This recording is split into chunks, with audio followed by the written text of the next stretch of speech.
as well.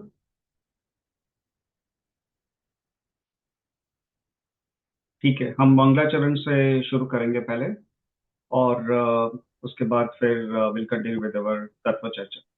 ठीक है. सो मंगलाचरण इज ऑन आवर स्क्रीन. नमो वरिहंताणं नमो सिद्धाणं नमो आयर्याणं नमो वत्सायणं नमो लोय सुबसाहणं. नमो वरिहंताणं नमो सिद्धाणं नमो आयर्याणं नमो वत्सायणं नमो लोय सुबसाहणं. नमो वरिहंताणं नमो सिद्धाणं नमो आयर्याणं नमो वत्सायणं नमो लोय सुबसाहणं. मंगलम भगवान वीरो मंगलम गौतमो गणी मंगलम कुंद कुंदार्यो जैन धर्मोस्तु मंगलम. जय जिनेन्द्र सभी को. तो आज हमारी तत्व चर्चा हम शुरू करेंगे. जस्ट शुरू करने से पहले जस्ट एक क्विक वार्म अप कर लेते हैं. तो पिछली बार हमने क्या कवर किए थे, कौन से टॉपिक्स कवर किए थे, किसी को याद है? मुझे याद है। हाँ हाँ, अनु बोल सकते. या. अनुयोग के बारे में हाँ. हमने डिस्कस किया था। 4 प्रकार राइट. के होते हैं। यस. आ, प्रथमानुयोग, करणानुयोग, चरणानुयोग और द्रव्यानुयोग। Very nice, very nice. हमने ये चार अनुयोग के बारे में बात की थी. एक्चुअली मुझे अनुयोग के बारे में और भी थोड़ा कुछ बताना था, but we ran out of time. और आज हमारा we want to start with a new topic, so we will leave that topic there. कभी फ्यूचर में टाइम मिलेगा तो will cover those extra points also. So yes, that is good answer Roshni. I think that you answered it very accurately. So हमने चार अनुयोग के बारे में बात किया था पिछले सेशन में. और ये सेशन में आज पहले हमारा प्लान ये था कि हम द्रव्य संग्रह से शुरू करेंगे. बट फिर हमने जब अपने व्हाट्सएप ग्रुप में पोल किया तो उसमें काफी लोगों ने ये बताया कि they would want to start with the basic topics first before going to the Dravya Sangraha granth. So either approach is fine, but we will go with that. जो भी हमने पोल में जो डिसाइड हुआ था तो वही हम डिसाइड करेंगे. Will continue with that approach. So हम क्या करेंगे कि will start with some basic topics first. So basic topics में काफी सारे इंटरेस्टिंग टॉपिक्स है. उसमें बेसिकली अपना जो सबसे फंडामेंटल टॉपिक है वो है छह द्रव्य का. उसके बाद कर्म की जो थोड़ी बेसिक अंडरस्टैंडिंग है वो हम ले लेंगे. Will cover those topics also in the future. We have kaal चक्र.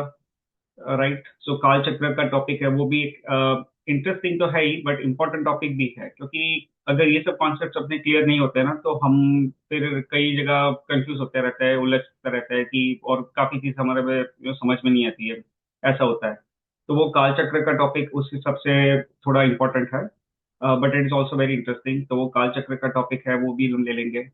और फिर I think there are a few other topic, जैसे मिथ्यात्व क्या है, सम्यक दर्शन क्या है, और जैन भूगोल है वो कैसा है, basically like as per Jainism how is the, ये तीनों लोक का स्वरूप कैसा है. तो ये सब जो अलग अलग टॉपिक्स है जो थोड़े बेसिक टॉपिक्स है, we will try to cover those. उसके साथ हम ये भी थोड़े अध्यात्म के टॉपिक्स भी लेंगे, जैसे नए. इट्स नॉट एग्जैक्टली अध्यात्म का topic, but it's a important topic. नए का जो है, जैसे ये अपना व्यवहार नहीं और निश्चय नहीं, मेनली ये दो है, वो उसको हम थोड़ा डिटेल में कवर करेंगे.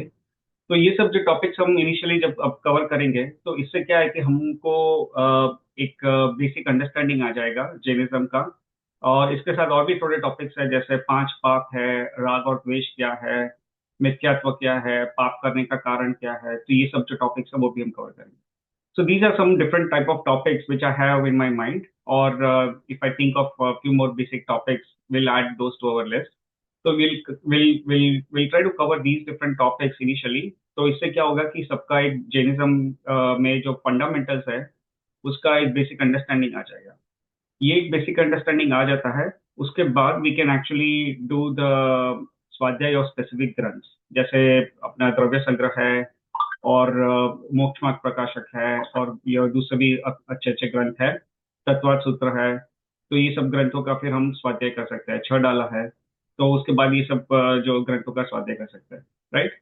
तो फिर वो सब समझने में भी आसानी हो जाएगी, और फिर वहां पे क्या है, जो अपना बेसिक कॉन्सेप्ट्स क्लियर होंगे, जो मीनिंग्स, जो बेसिक टर्म्स के जो मीनिंग्स आते हैं वो सब क्लियर होंगे, तो फिर we can then focus on those terms specifically. ठीक है, so that is approach we will take. Any questions or concerns with this before we move forward?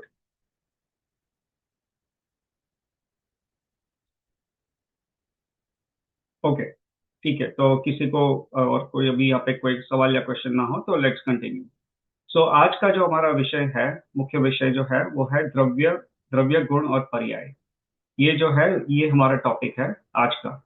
ठीक है, तो उसमें एक्चुअली एक दोहा है, तो ये मैं अभी स्क्रीन शेयर कर रहा हूँ। ये पहले दोहे को हम पहले पढ़ेंगे और फिर will start with this topic.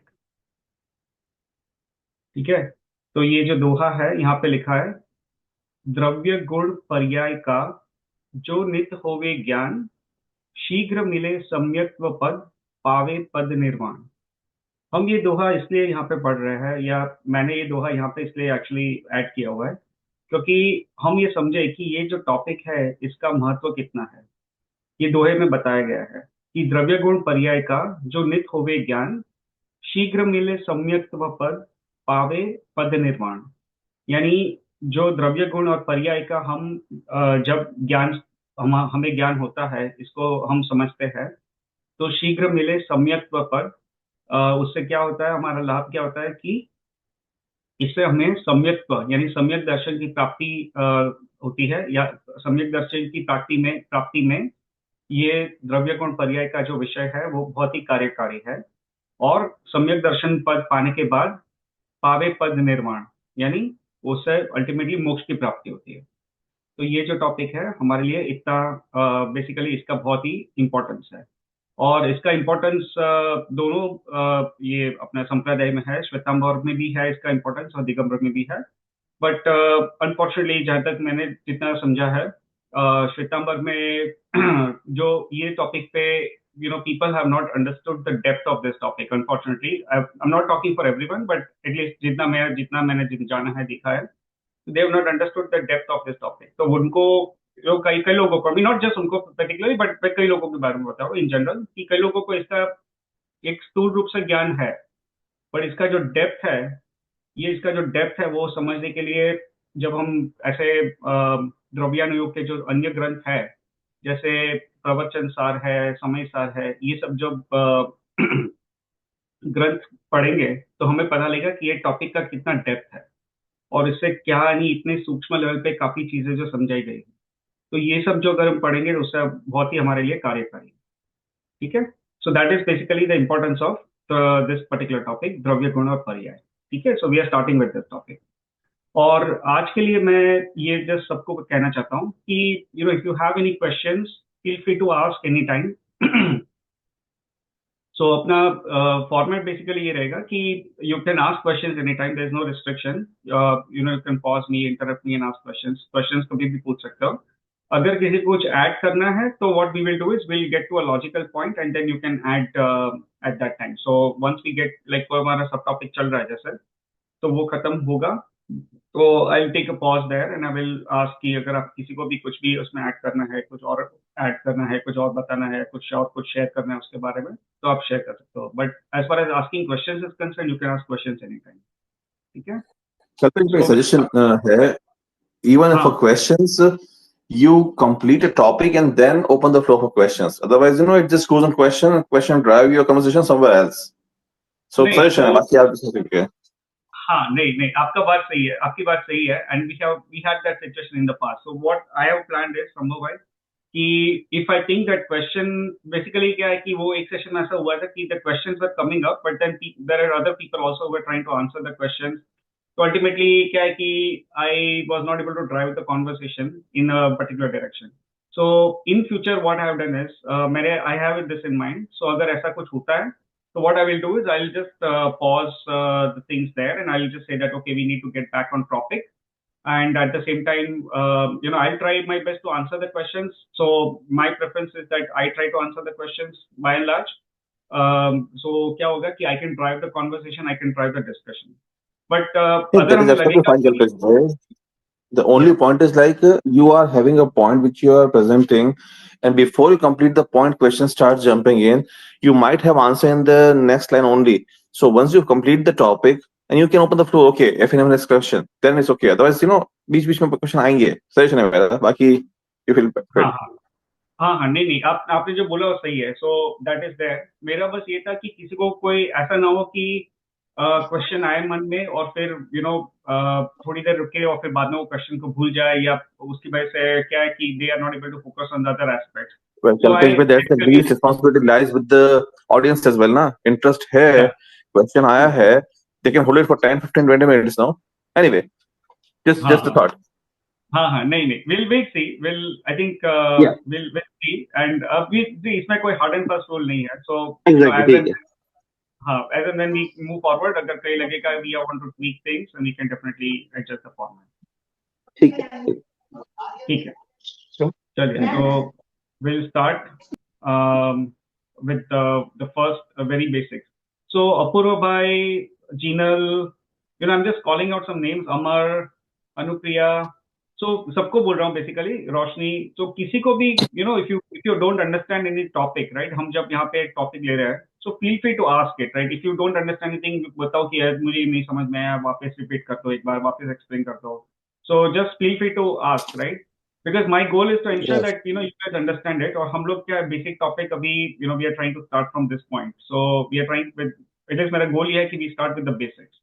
So I want to give the opportunity that you use the opportunity to ask questions and understand the concepts. ठीक है? Thank you. All right. Yeah, you're welcome. चलो, so आज का अपना जो first topic है, we'll start with this topic. So हमारा topic है actually द्रव्य का है. ठीक है? द्रव्य गुण पर्याय का है. So we'll start with this question. विश्व किसे कहते हैं? विश्व किसे कहते हैं? किसी को पता हो तो बता सकते हैं?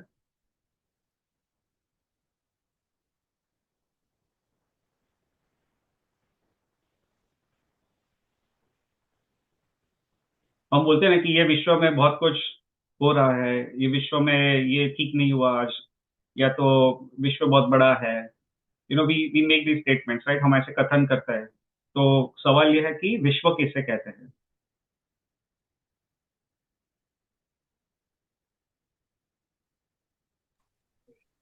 પૃથ્વી લોક ને વિશ્વ કહેવાય.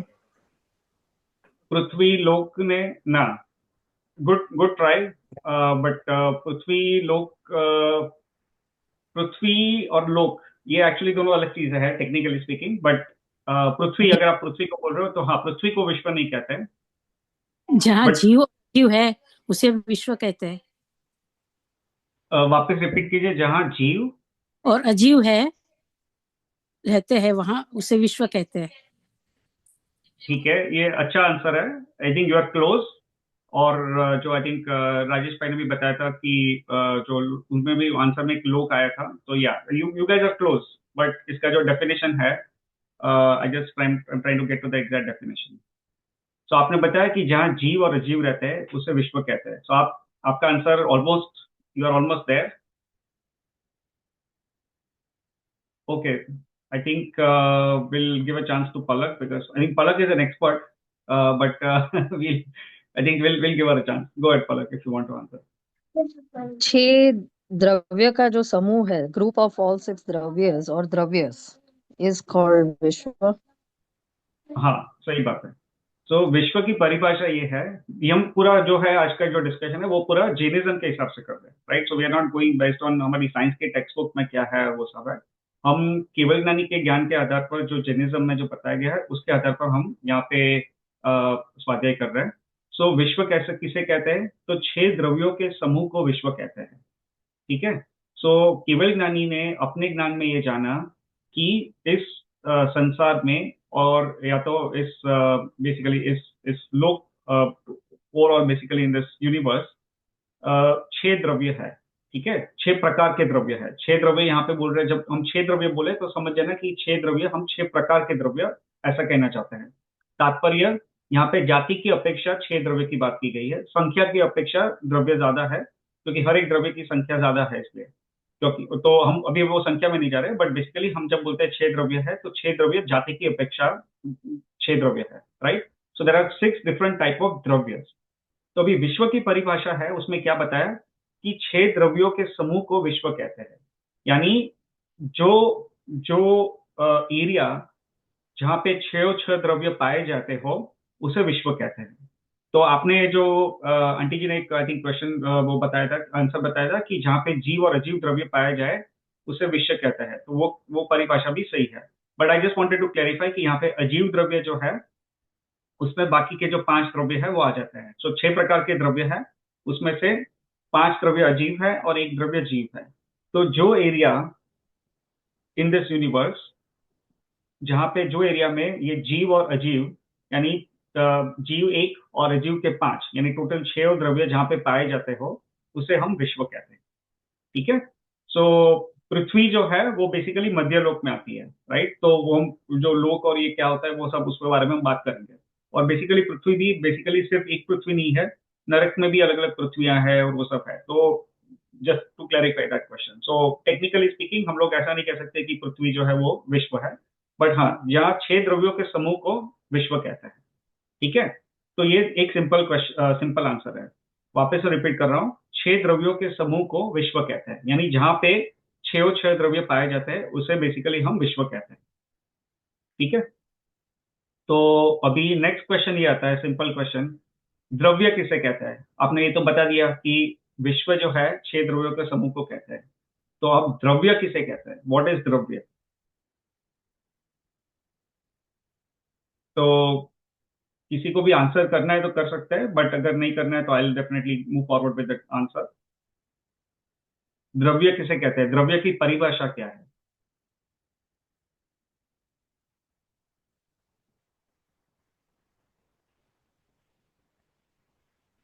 ठीक है, चलो I think if no one wants to try I will go ahead, so in the interest of time. So द्रव्य की परिभाषा जो है वो बेसिकली दो तरह से हम कर सकते हैं। ठीक है। तो जो लोग ये तत्वार्थ सूत्र का जो स्वाध्याय किया होगा तो उनको बेसिकली इसका ज्ञान होगा। सो द्रव्य की हम दो तरह से परिभाषा कर सकते हैं। सो जो पहली परिभाषा है वो है सद द्रव्य लक्षणम। जो तत्वार्थ सूत्र है उसमें बेसिकली एक ऐसी गाथा आती है, सद द्रव्य लक्षणम, और दूसरी गाथा है उत्पाद उत्पाद व्यय द्रव्य युक्तम सत। ठीक है। उत्पाद व्यय द्रव्य युक्तम सत और सत द्रव्य लक्षण। सो ये जो है द्रव्य की पहली परिभाषा है, या तो पहली द्रव्य को इस प्रकार से हम कह सकते हैं।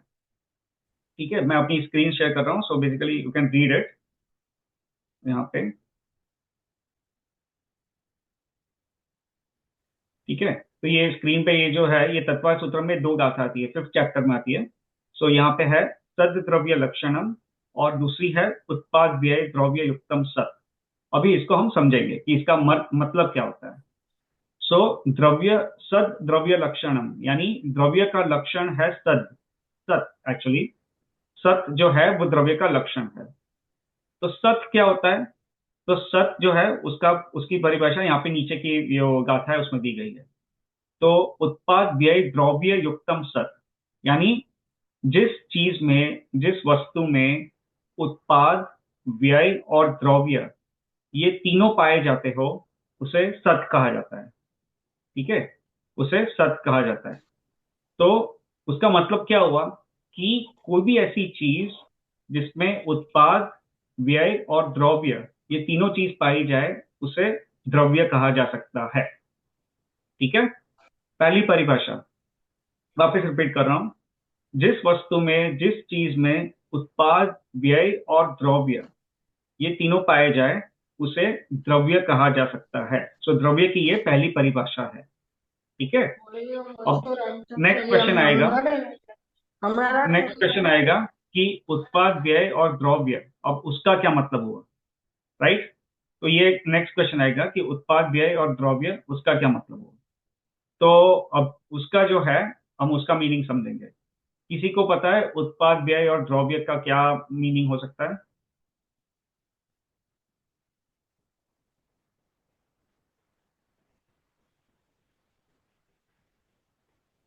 जो बनता भी है, जो मिटता भी है और जो स्थिर भी रहता है।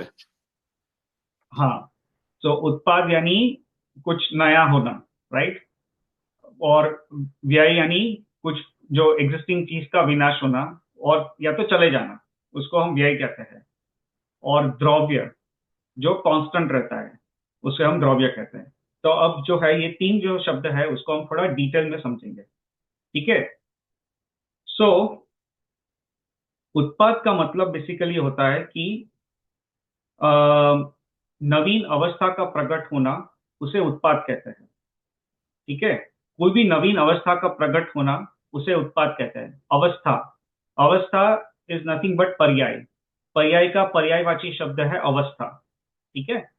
तो नई अवस्था का उत्पन्न होना उसे उत्पाद कहते हैं, ठीक है। फिर व्यय, व्यय किसे कहते हैं? तो द्रव्य में पूर्व पूर्व अवस्था का विनाश होना उसे व्यय कहते हैं। पूर्व की अवस्था है उसका विनाश होना उसे व्यय कहते हैं। और द्रव्य किसे कहते हैं? तो द्रव्य जो है वो उसका मीनिंग होता है कॉन्स्टेंसी, राइट। द्रव्य मीन्स कॉन्स्टेंसी, कांस्टेंट। तो द्रव्य इज बेसिकली अवस्था बदलती रहती है क्योंकि नई अवस्था का सर्जन होता है, जैसे उसको हम उत्पाद कहते हैं। पुरानी अवस्था मिट जाती है, उसको हम व्यय कहते हैं। और उसकी अवस्था, द्रव्य की अवस्था बदलने के बावजूद भी द्रव्य का जो मूल स्वभाव है वो कभी नहीं बदलता है, ठीक है। द्रव्य में जो मूल गुण है वो हमेशा उसमें रहते हैं, तो उसे जो है हम द्रव्य कहते हैं, ठीक है। तो जो उत्पाद, व्यय, ये जो दो शब्द है वो पर्याय की अपेक्षा कहे गए हैं, राइट। पर्याय इज अवस्था, ठीक है। कोई भी वस्तु की जो अवस्था है उसको हम पर्याय कहते हैं। अभी पर्याय की भी हम डेफिनेशन थोड़ी ठीक से करेंगे, डिटेल में करेंगे, but just to explain this point. तो उत्पाद किसका होता है? पर्याय का, नई पर्याय का होता है। व्यय किसका होता है? पुरानी पर्याय का होता है। लेकिन द्रव्य कौन रहता है? जो मेन द्रव्य है वो द्रव्य रहता है। द्रव्य मीन्स कांस्टेंट रहता है, ठीक है। सो अब जो है इसको हम थोड़ा एग्जाम्पल से समझते हैं कि अम, अम, जैसे सोना ले लेते हैं, ठीक है। सोना, तो सोना जो है वो गोल्ड माइन में पाया जाता है, right. We find gold in the gold mine initially. तो इनिशियली जो है गोल्ड माइंस में से उसका जो गोल्ड माइंस में से माइनिंग होती है और फिर सोने को निकाला जाता है, ठीक है। तब वो सोना वहां से निकलता है। उसके बाद उसको it goes through purification process. Purification process के बाद वो सोने को पहले वो लोग they put it in the gold bars, जो सोने की बिस्किट है उस फॉर्म में उसको घटित कर देते हैं। और फिर it get sold in the market. और फिर वो गोल्ड बार से फिर सोने की अलग अलग जो चीज है बनती है, राइट। सोने के जो सामान्य से बेसिकली सोने के कंगन बनते हैं, सोने का हार बनता है, सोने की इयरिंग्स बनती है, तो ये सब जो बनती है। तो इसमें कांस्टेंट क्या है? हर एक चीज में आप देखेंगे जो आए सोने की गोल्ड माइंस है, सोने की खान है, वहां से निकला सोना। और फिर it it it change this forms, right. It went through different forms. वहां पे सोने की खान से सोना निकला, फिर उसकी सोने के गोल्ड बिस्किट्स बने, गोल्ड बार्स बने, और उसके बाद फिर सोने के गहने बने, राइट। और एक गहने को भी आप उसमें से आप चेंज करके दूसरा गहना बना सकते हो, राइट, सोने का। तो आप सोने की कंगन है और अब लोगों को लगभग लगती है कि चलो ये डिजाइन बहुत पुरानी हो गई है, अभी मुझे सोने की कंगन, मेरे पास कंगन बहुत बढ़ गया है, तो I want to get a gold chain rather. तो आप क्या करोगे कि आप वो गोल्ड स्मिथ के पास जाओगे और आप दो या तीन जो भी कंगन आप दे दोगे, बोलोगे कि भाई अब मुझे इस टाइप का एक नेकलेस बना दो। तो वो वही सोने को वो चेंज करके उसका नेकलेस भी बन जाता है, राइट। तो यहाँ पे एग्जाम्पल में हमने क्या समझा कि गोल्ड जो है दैट इज द मेन द्रव्य हियर। सोना जो है वो मेन द्रव्य है, मुख्य द्रव्य है। और उसकी जो पर्याय है, उसकी जो अवस्था है वो चेंज होती रही, राइट।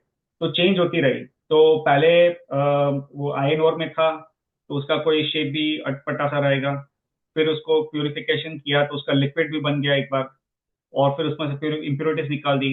उसके बाद क्या किया कि it went became a gold bar, then it became different gold ornaments, right. So उसकी अवस्था चेंज होती रही। बट सोना जो है ये सब में कांस्टेंट है, राइट। तो वैसे ही द्रव्य का जो स्वरूप है वो ऐसे समझाया है कि द्रव्य जो है वो उसके स्वभाव से, उसकी उसके गुणों से द्रव्य जो है वो कांस्टेंट है, उसमें कोई चेंज नहीं आ सकता है। परंतु उसकी अवस्था जो है, उसकी पर्याय जो है, उसमें चेंज आता है, राइट।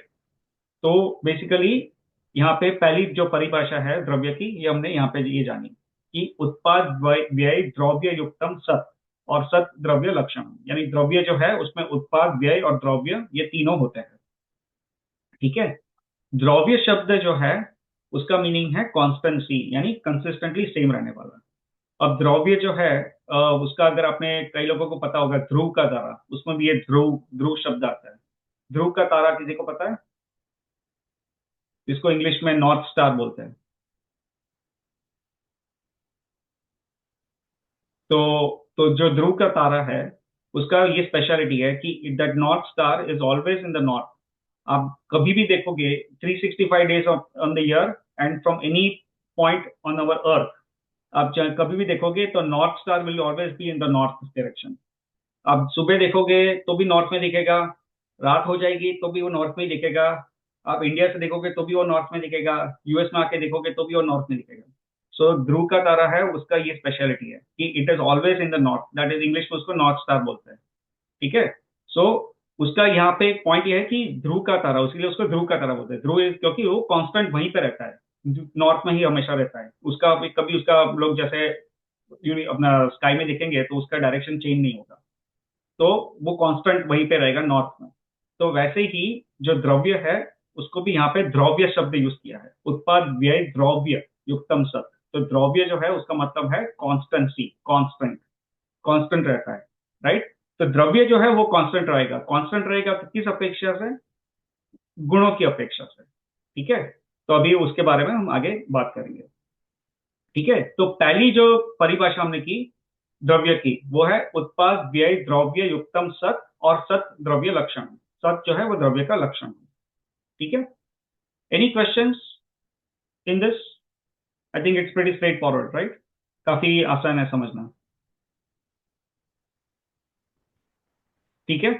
चलो, तो हम अभी दूसरी परिभाषा में जाता है। I have one quick question. So dravya in dravya, which is like constancy, can we refer it to dravyatva as well? Is this same dravyatva and dravya in dravya? कि द्रव्य नु हाँ, द्रव्यत्व सेम रे या that is that same के नहीं? सो द्रव्यत्व इज बेसिकली है सामान्य गुण। तो हम जो सामान्य गुण की जब बात करेंगे ना, तो वो द्रव्यत्व का भी हम मीनिंग समझेंगे। तो इसको हम जब सामान्य गुण का टॉपिक है वो when we will cover it, I cover that topic. Okay. इसमें एक्चुअली जो आप बोल रहे हो ना दीदी, वो वही हुआ constant and constancy. So in a constant element, it's there are some features which will always be constant.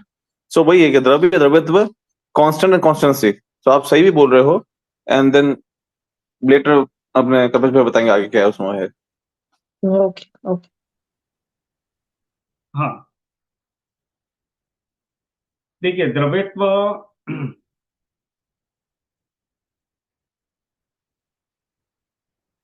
द्रव्यत्व गुण का जो मतलब है वो ऐसा होता है कि वो शक्ति जिस कारण से द्रव्य सदा सदा एक एक जैसा नहीं होकर उसमें उसकी पर्याय बदलती रहती है हमेशा, उसे द्रव्यत्व कहते हैं। तो जब हम ये सामान्य गुण जो है वो जब पढ़ेंगे तो हम इसका पूरा एक डिटेल एक्सप्लेनेशन देंगे। बट जो ये जो what you are talking right is little bit different, Palak, the meaning of Okay. द्रव्यत्व। Okay. जो सामान्य गुण में इसका जो मीनिंग दिया है that is little bit different. So हम जब Okay. गेट टू सामान्य गुण तो will talk about, No worries. ठीक है। चलिए अभी अम, हाँ, तो हमारी बात चल रही थी कि द्रव्य की जो पहली परिभाषा हमने ये देखी, ठीक है। अब दूसरी परिभाषा द्रव्य की हमें बताया ना कि जो दो, इट्स नॉट परिभाषा, इट्स बेसिकली रिलेटेड, बट ये दो अलग अलग एंगल से हम द्रव्य को एक जान सकते हैं या उसकी परिभाषा कर सकते हैं। सो पहली जो परिभाषा थी वो है उत्पाद व्यय द्रव्य युक्तम सत और सत द्रव्य लक्षण। तो वो पहली परिभाषा थी। अब दूसरी परिभाषा जो है वो है सॉरी दूसरी परिभाषा है गुण पर्यायवत द्रव्यम। वापस मैं बताता हूँ, और एक्चुअली मैं अपना ये स्क्रीन शेयर करता हूँ, लेट मी डू दैट। गुण पर्यायवत द्रव्यम, ये जो है तत्व सूत्र में अगेन चैप्टर 5 में ये गाथा आती है, गुण पर्यायवत द्रव्यम। तो उसका मतलब क्या हुआ, गुण पर्यायवत द्रव्यम, यानी द्रव्य क्या है, गुण और पर्याय वाला है।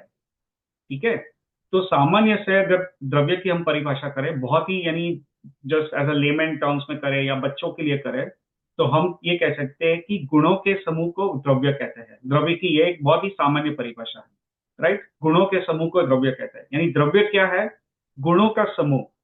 It is a collection of characteristics. अगर इंग्लिश में ट्रांसलेट करने की अगर ट्राई करो तो basically that is what it is. गुणों के समूह को द्रव्य कहते हैं, यानी a collection of characteristics is a द्रव्य। ठीक है, और ये तत्व सूत्र में ये गाथा है, गुण पर्यायवत द्रव्यम, यानी द्रव्य गुण और पर्याय वाला है। गुण और पर्याय, और उसके दूसरी अगर एंगल से देखें तो उसको ये बोल सकते हैं कि गुण और पर्याय जिस चीज में हो उसे हम द्रव्य कहते हैं। ठीक है, तो ये द्रव्य की दूसरी परिभाषा है। बेसिकली ये परिभाषा is related to the first परिभाषा, उत्पाद व्यय द्रव्य, राइट। क्योंकि इसमें भी गुण और पर्याय की बात आ गई और उसमें भी इनडायरेक्टली गुण और पर्याय की बात आ जाती है, तो it is related but it is in different words. हम इसको यह बोल रहे हैं कि गुण पर्यायवत द्रव्यम, यानी गुण और पर्याय वाला जो है वो द्रव्य है। ठीक है, तो कल्पेश अभी भाई, इसका, हाँ वो पर्याय नहीं समझ में आ रहा है मुझे, हाँ, पर्याय की तो definition. Sure sure I will explain. So पर्याय इज Form. नथिंग बट अवस्था, फॉर्म। हाँ, संभव भाई आपको बोल रहा है तो यू कैन गो अहेड।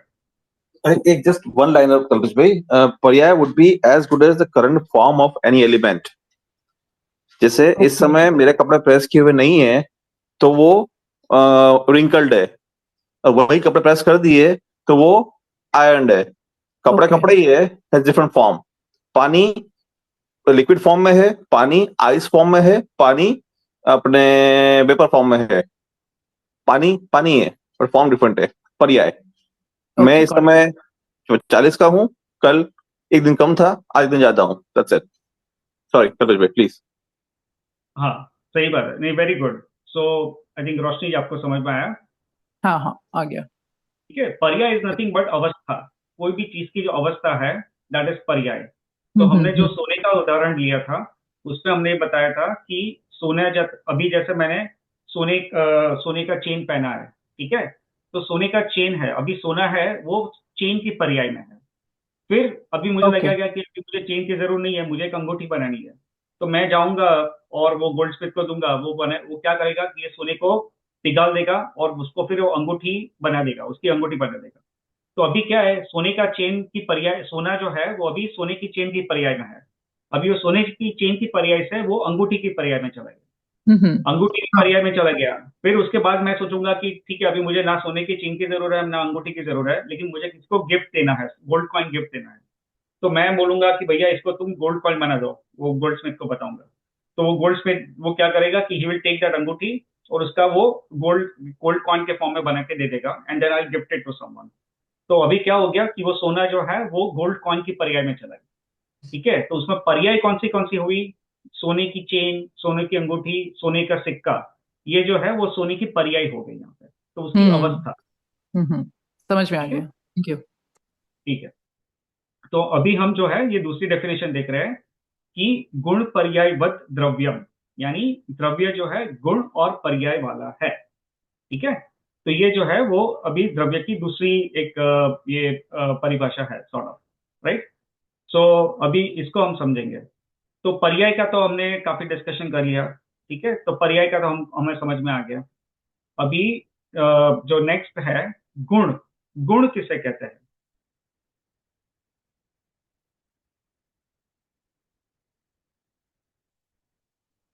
गुण किसे कहते हैं, राइट। तो गुण जो है वो हम सामान्य से समझे तो बेसिकली कैरेक्टरिस्टिक्स, बहुत स्थूल रूप से पहले स्टार्टिंग में बता रहा हूँ, उसके बाद हम थोड़े टेक्निकल शब्द भी यूज करेंगे। ठीक है, लेकिन पहले एकदम just to start our basic understanding.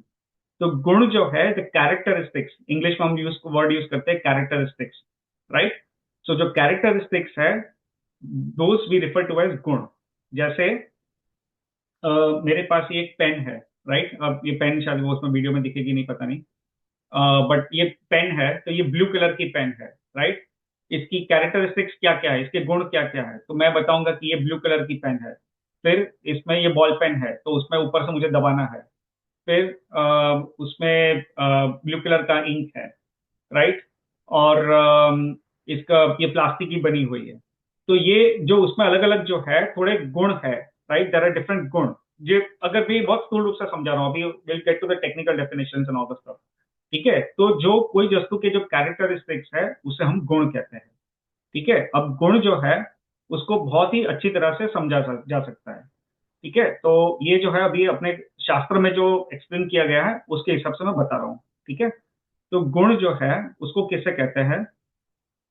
सो ये है कि let me share my screen, हम लोग यहीं से एक्चुअली रीड करेंगे and they will understand it, so it will be easy. ठीक है, सो यहाँ पे गुण जो है, यहाँ पे इसके तीन तरह से इसको समझाया गया है। द्रव्य की अनेक पर्याय बदलने पर भी जो द्रव्य से कभी पृथक नहीं हो, निरंतर द्रव्य के साथ सहभावी रहे, वह गुण कहलाता है। यानी ये क्या, जो फर्स्ट पॉइंट है हम यहाँ पे पढ़ रहे हैं कि द्रव्य की अनेक पर्याय बदलने पर भी जो द्रव्य से कभी पृथक नहीं हो, यानी गुण ऐसी चीज है जो द्रव्य से कभी पृथक नहीं होता, पृथक यानी जुदा नहीं होता। ठीक है, तो जो द्रव्य से कभी जुदा नहीं होता उसे गुण कहा जाता है। अगर कोई ऐसी चीज है जो द्रव्य से जुदा हो सकती है या द्रव्य में कभी हो और कभी ना हो, तो उसे हम गुण नहीं कह सकते। ठीक है, सो यहाँ पे वही क्या है, कहा है कि द्रव्य की पर्याय बदलती रहती है, पर उसके जो गुण है वो हर पर्याय में भी वो द्रव्य के साथ वो गुण तो रहेंगे ही रहेंगे। ठीक है, सो वापस मैं पढ़ रहा हूं। द्रव्य की अनेक पर्याय बदलने पर भी जो द्रव्य से कभी पृथक नहीं हो, निरंतर द्रव्य के साथ सहभावी रहे, वह गुण कहलाता है। सहभावी यानी उसके साथ ही रहे। ठीक है, उसको सहभावी कहते हैं। तो हमेशा द्रव्य के साथ ही रहे, उसे गुण कहते हैं।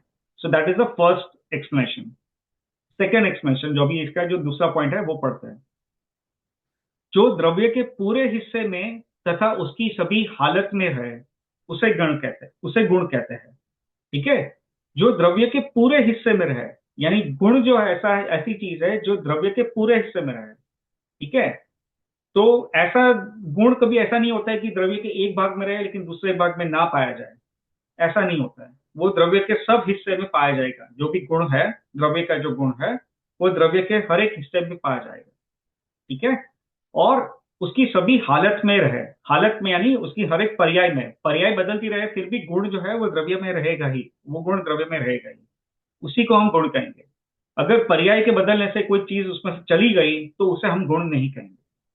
ठीक है, ये सेकेंड चीज, सेकेंड डेफिनेशन। और जो थर्ड डेफिनेशन ऑफ गुण, जो द्रव्य में शक्ति की अपेक्षा से भेद किया जावे, वह गुण शब्द का अर्थ है। ठीक है, अब इसको हम समझाते हैं।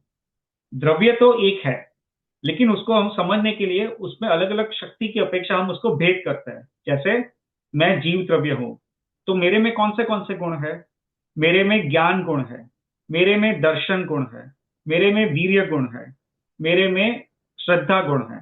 तो ये सब अलग अलग गुण है, राइट। द्रव्य तो मैं अखंड हूं, एक ही हूं, परंतु मैं अलग अलग ये जो कैरेक्टरिस्टिक्स है, अलग अलग शक्तियां हैं। शक्तियां इज बेसिकली इज अ पर्यायवाची वर्ड ऑफ गुण एक्चुअली इन अ वे। यहाँ पे शक्ति का मीनिंग हमको गुण लेना है। ठीक है, तो ये द्रव्य में जो अलग अलग शक्तियां हैं, अलग अलग जो गुण है, उसको हम भेद रूप से समझाते हैं, राइट। क्योंकि कोई बच्चा पूछेगा कि भैया जीव द्रव्य क्या कैसा होता है, तो हम उसको समझाना पड़ेगा कि जीव में ज्ञान गुण होता है, फिर हम ज्ञान गुण को समझेंगे। फिर बताएंगे कि जीव में दर्शन गुण भी होता है, तो दर्शन गुण बताएंगे। फिर जीव में श्रद्धा गुण होता है, तो श्रद्धा गुण को समझाएंगे। जीव में चारित्र गुण होता है, तो चारित्र गुण समझाएंगे। तो द्रव्य की अलग अलग शक्ति को भेद करके हम बताने वाले के जो शब्द है उसे हम गुण कहते हैं। ठीक है, तो ये गुण की बात हो गई यहाँ पे। ठीक है, तो हम वापस एक बार पढ़ लेते हैं इसको। जो फर्स्ट पॉइंट यहाँ पे पढ़ रहे हैं कि द्रव्य की अनेक पर्याय बदलने पर भी जो द्रव्य में कभी पृथक नहीं हो, निरंतर द्रव्य के साथ सहभावी रहे, वह गुण कहलाता है। यानी फर्स्ट थिंग इज कि द्रव्य जो गुण है वो हमेशा द्रव्य में रहेगा ही रहेगा, वो कभी उससे पृथक नहीं होगा, कभी उससे जुदा नहीं होगा। दूसरा ये कहा है कि द्रव्य के पूरे हिस्से में, यानी द्रव्य के हर एक पार्ट में वो पाया जाएगा, जो भी गुण है वो द्रव्य के हर एक पार्ट में, पूरे हिस्से में पाया जाएगा। ऐसा नहीं होगा कि द्रव्य के एक पार्ट में पाया जाएगा और दूसरे पार्ट में नहीं पाया जाएगा। ठीक है। और सभी हालतों में, सभी हालतों में यहाँ पे उसका एक अपेक्षा से उसको मीनिंग लेना है, सभी समय में, यानी भूतकाल में भी था गुण, वर्तमान काल में भी है और भविष्य काल में भी रहेगा गुण। ऐसा नहीं है कि चलो अभी सभी पार्ट में तो है गुण, लेकिन और अभी तो वो गुण है लेकिन फ्यूचर में वो चला जाएगा, ऐसा नहीं। गुण जो है वो सभी हालत में, हालत यानी समय की अपेक्षा यहाँ पे बात कर सकते हैं उसको। तो भूतकाल में भी था, वर्तमान काल में भी है और भविष्य काल में भी वो गुण रहेगा। कभी ऐसा नहीं होगा कि वो गुण द्रव्य से अलग होकर चला जाएगा, और कभी ऐसा नहीं था कि वो द्रव्य में गुण नहीं था। वो द्रव्य में गुण पहले हमेशा था, अभी भी है और हमेशा रहेगा, तभी उसको गुण कह सकते हैं। अगर ऐसी कोई चीज है जो पृथक हो सकती है तो उसे हम गुण नहीं कहेंगे। ठीक है। और तीसरा यहाँ पे जो हमने बताया कि जो द्रव्य में शक्ति की अपेक्षा से भेद किया जावे वह गुण I told you no doing the podcast. या सो जो शक्ति की अपेक्षा से भेद किया जावे वह गुण शब्द का अर्थ है। ठीक है। तो गुण, इसका मीनिंग सबको समझ में आया? Is it easy to understand? चलो, if it is not easy I will explain this with the example. हमने एग्जांपल लिया था सोने का, राइट? हमने जो द्रव्य और पर्याय की जब बात समझी तो हमने सोने का एग्जांपल लिया, राइट? हमने ये बताया कि सोना द्रव्य है और उसकी जो पर्याय है उसमें सोने की बिस्किट, सोने के कंगन, सोने का हार, सोने की अंगूठी, तो ये सब जो अलग अलग थी वो पर्याय थी। अब उसमें गुण क्या थे? तो गुण जो है, सोने के गुण क्या क्या है, यानी सोने में पीलापन है, राइट?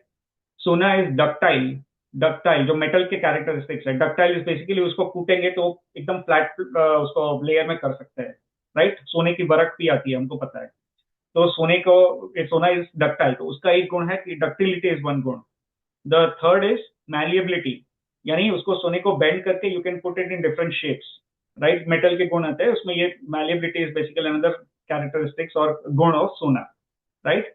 फिर सोने का और एक गुण है कि उसको, सोने को अगर आप सर्टेन टेम्परेचर पे गर्म करोगे तो सोना पिघल के वो लिक्विड फॉर्म में जाएगा, वो गर्म हो जाएगा लेकिन वो लिक्विड फॉर्म में जाएगा। तो ये सब जो है वो सोने के गुण है, राइट? अब यहाँ पे हमने जो एग्जाम्पल लिया था उसमें सोने की पर्याय बदली, राइट? सोना जो था वो सोने की खान में से निकला, उसके बाद उसकी सोने की बिस्किट बनी, उसके बाद कंगन बने, उसके बाद हार बना, उसके बाद अंगूठी बनी। तो ये सब जब पर्याय उसमें जब चेंज हुआ, परंतु सोने के जो गुण थे उस, जो हमेशा वो सोने में रहे, राइट? कभी ऐसा नहीं हुआ कि वो पर्याय बदलने की वजह से सोने के गुण उसमें से चले गए, कभी ऐसा नहीं हुआ, राइट? तो पर्याय बदल सकती है लेकिन जो सोने के जो गुण है वो सोने में ही रहेंगे, राइट? तो इसीलिए उसी को हम गुण कहेंगे। ठीक है। तो यहाँ पे जो ये सोने का जो एग्जाम्पल लेंगे तो समझना बहुत ही आसान है। जो दूसरा एक कॉमन एग्जाम्पल है, अभी हम यहाँ पे हम और दो एग्जाम्पल लेंगे, because examples are easy to understand, right? Example के साथ अगर समझेंगे तो it will be easy to understand. तो हम दूसरा एक एग्जाम्पल लेंगे जो आई थिंक संभव भाई ने ऑलरेडी बता दिया है। सो दूसरा एग्जाम्पल है पानी का, राइट? पानी को अगर हम एक द्रव्य ट्रीट करें, ये समझने के लिए हम लोग पानी को अभी द्रव्य बोल रहे हैं, राइट? सो पानी को अगर हम द्रव्य ट्रीट करें तो पानी जो है वो लिक्विड फॉर्म में है, तो लिक्विड फॉर्म उसकी पर्याय है। फिर पानी जो है उसको अगर हमने फ्रीज कर दिया तो वो सॉलिड बन जाएगा। पानी को हम अगर गर्म करेंगे और उबाल देंगे तो उसकी भाप बन जाएगी, राइट? तो पानी जो है उसके जो, ये जो है उसकी पर्याय है, right? Snow, ice, water, I mean liquid form, और जो वेपर फॉर्म, तो ये पानी की जो अलग अलग पर्याय हो गई, राइट? तो इसमें द्रव्य कौन सा है? पानी। उसकी पर्याय कौन सी है? जो मैंने जैसे अभी बताई वो उसकी पर्याय है। अब पानी के गुण क्या कौन से? तो पानी का जो गुण है वो एक तो है शीतलता, राइट? अगर पानी को हम छुएंगे तो उसको एक, उसका शीतल, उसका एक स्वरूप है, तो एक शीतलता है। पानी के दूसरा गुण कौन सा है? तो पानी को जब हम 0 डिग्री तक टेम्परेचर पे लेके आएंगे तो वो फ्रीज हो जाता है, वो पानी का और एक गुण कह सकते हैं। पानी का तीसरा गुण कौन सा है? तो अगर पानी को हम 100 डिग्री पे बॉईल करेंगे तो वो भाप बन जाएगा। Up to 100 degree to be in the liquid form, but 100 degree के बाद वो वेपर फॉर्म में चला जाएगा, भाप बन जाएगा। ठीक है। तो अब हमने क्या किया कि इसकी पर्याय बदली, हमने वेपर लिया, फिर उसको ठंडा किया तो पानी बन गया, और ठंडा किया तो बर्फ बन गया, फिर उसको थोड़ा गर्म किया तो वापस पानी बन गया। अब पानी बन गया तो इतना, it goes through this entire cycle लेकिन पानी के जितने भी जो गुण है उसमें वो पानी में ही रहेंगे। क्योंकि ऐसा नहीं हुआ कि उसने जब एक बार गर्म कर दिया भाप बन गया और फिर ठंडा हो गया, फिर वापस बर्फ बन गया और फिर वापस ठंडा ये गर्म होके वापस पानी बन गया। तो उसमें ऐसा नहीं है कि उसमें कोई गुण चले गए और ऐसा भी नहीं है कि उसमें कोई नए गुण आ गए। पानी के जो गुण जो थे पहले वही उसमें अभी भी रहेंगे, राइट। उसमें अवस्था उसने बदली, पानी की अवस्था बदलती रही, अब पानी की पर्याय बदलती गई, लेकिन जब वापिस पानी में आया तो पानी के जो मूल गुण थे वो पानी में ही रहेंगे, वो पानी में कभी उसमें से पृथक नहीं हो जाएंगे। ठीक है। सो इसलिए यहाँ पे गुण जो है ये इसको गुण द्रव्य गुण और पर्याय की अपेक्षा ये उदाहरण भी समझ सकते हैं। फिर एक तीसरा उदाहरण वो भी संभव भाई ने बताया, राइट। तो तीसरा उदाहरण है कि मैं, राइट, मैं कौन हूं? मैं एक जीव द्रव्य हूं। तो मैं जब जन्मा तो एक छोटा सा बालक था, राइट। उसके बाद मैं बड़ा हुआ, थोड़ा बड़ा हुआ तो मैं 5 साल का हुआ, सॉरी 3 साल का हुआ। 3 साल में कुछ बोलने लगा, पहले तो मुझे बोलना नहीं आता था। फिर उस एज पे तकरीबन उसके एज में मैं चलने लगा। उसके बाद मैं और बड़ा हुआ, मेरी साइज बढ़ती रही, मेरी हाइट बढ़ती रही, राइट। फिर मैं स्कूल जाने लगा, फिर विवाह हुआ, फिर अभी इस एज पे हो, मिडिल एज पे हो, वापस फ्यूचर में जाके मैं वृद्ध हो जाऊंगा। तो इसमें क्या हुआ कि मेरी जो पर्याय है, शरीर की जो अवस्था है वो बदलती रही यहाँ पे। बट मैं कौन हूँ? मैं तो जो 1 साल का जब बालक था, अभी जिस एज में हूँ वो, और फ्यूचर में जब मैं 60-70 ईयर्स का भी हो जाऊंगा तो मेरी जो द्रव्य जो है वो तो मैं ही रहूंगा उसमें। ऐसा नहीं कि मैं कोई अलग चीज हो जाऊंगा, अलग वस्तु हो जाऊंगा, राइट। सो यहाँ पे भी मेरी पर्याय बदलती रही। और मेरा गुण कौन से? तो जीव का गुण है ज्ञान, दर्शन, ये सब जीव के गुण है।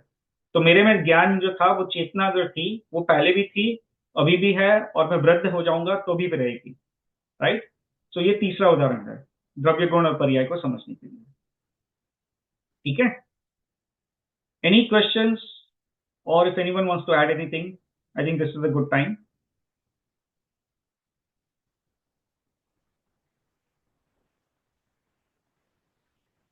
ठीक है, चलो तो और एक पंकज भाई, आपने जो शुरुआत की ना characteristics, that's the perfect definition for the गुण। कैरेक्टरिस्टिक्स ही है जो आपने कहा। like anyone who wants to just try it, you used the word pen as an example in the beginning. If I just type the characteristics of a pen on the Google only, what you get is like an instrument which is used to write using any form of ink. Now पर्याय क्या होगी? Plastic की है, steel की है, ball point है, ink pen है, लकड़ी की है, whatever it would be. But the characteristics, क्या गुण, क्या उसके गुण? वह साधन जो लिखने में उपयोगी होता हो, किसी प्रकार की स्याही का उपयोग करता हो। Like those are the key characteristics which makes you what you are, which makes the element what it is. तो वो परफेक्ट था आपने जो बताया कैरेक्टरिस्टिक के नाम पे। थैंक्स। ठीक है, अभी हम गुण के बारे में और एक चीज बताएंगे। ये भी तत्वार्थ सूत्र में एक सूत्र है, द्रव्याश्रया निर्गुणा गुणाः। ठीक है, मैं स्क्रीन शेयर कर रहा हूं तो आप इसको पढ़ सकते हो। ठीक है, तत्वार्थ सूत्र में अगेन फिफ्थ चैप्टर में ही ये गाथा आती है। ठीक है, द्रव्याश्रया निर्गुणाः गुणाः, यानी इसका मतलब क्या होता है? जो द्रव्य के आश्रय से हो, द्रव्याश्रया यानी द्रव्य के आश्रय से हो, निर्गुणाः और स्वयं दूसरे गुण से रहित हो, उसे हम गुण कहते हैं। ठीक है, जो द्रव्य के आश्रय से रहता है और जिसके और कोई गुण ना हो, उसे हम गुण कहते हैं। ये गुण की एक लक्षण है या गुण की परिभाषा है। ठीक है, तो इसका मीनिंग समझना हो तो बहुत सिंपल है। पहले तो जो गुण है, हमने जो सोने की बात की, सोने का एग्जांपल लिया, राइट, गोल्ड। तो गोल्ड जो है उसमें जो गुण है वो पीलापन है, उसकी चमक चमक है, उसकी जो फ्लेक्सिबिलिटी है। तो ये सब जो सोने के गुण है, तो ये सब जो गुण है वो किसके आश्रय से है? वो सोने के आश्रय से है, right. If I am explaining the gold, I will say that gold is malleable, gold is ductile, gold is yellowish in colour. तो ये कैसे बताया? तो जब गोल्ड का अस्तित्व है तो उसके आश्रय से ये सब गुण है। अगर मैं बोलूंगा कि कोई ऐसी चीज है, मैलिएबल है, डक्टाइल है, येलोइश इन कलर है, पर लेकिन इसमें बताऊंगा नहीं कि इसमें गोल्ड है, अगर गोल्ड के बारे में नहीं बता रहा हूं, तो फिर ये जो गुण है उसका कोई इंडिविजुअल अस्तित्व नहीं है, राइट? जो ये कैरेक्टरिस्टिक्स है, these are characteristics are explaining certain substance, certain dravya. अगर वो द्रव्य ही नहीं रहा तो वो गुण जो है वो किसका रहेगा? किसी का नहीं रहेगा। सो गुण की जो ऐसी कोई स्वतंत्र अस्तित्व नहीं है, वो द्रव्य के आश्रय से ही वो गुण होता है। ठीक है, तो ये गाथा में ये कहा है कि द्रव्या द्रव्याश्रय निर्गुण गुण, यानी द्रव्याश्रय यानी द्रव्य के आश्रय से जो रहता है। ठीक है, that is the first part. फिर सेकेंड पार्ट निर्गुण, निर्गुण यानी स्वयं दूसरे गुणों से रहित हो, उसे हम निर्गुण, यानी उसका मतलब ये हुआ स्वयं दूसरे गुणों से रहित हो,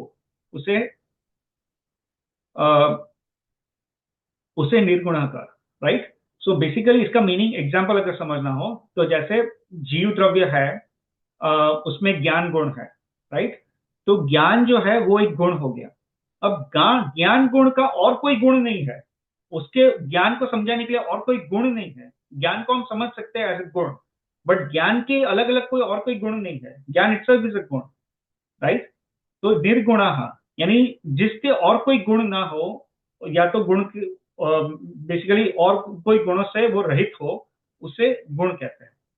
ठीक है, तो यहाँ पे दो चीज समझाई, एक तो गुण है वो द्रव्य के आश्रय से रहता है, और दूसरी चीज समझाई कि गुण के और कोई गुण नहीं होते या दूसरे गुणों से रहित होता है, right? It is a property भी कोई प्रॉपर्टी नहीं होगी, राइट? तो ये जो है उसे हम गुण कहते हैं। तो ये भी तत्वसूत्र में एक गाथा थी। ठीक है, so it's pretty easy to understand. चलो, अभी किसी को क्वेश्चन है तो कोई पूछ सकता है, otherwise will go with I go continue with the other topics over here.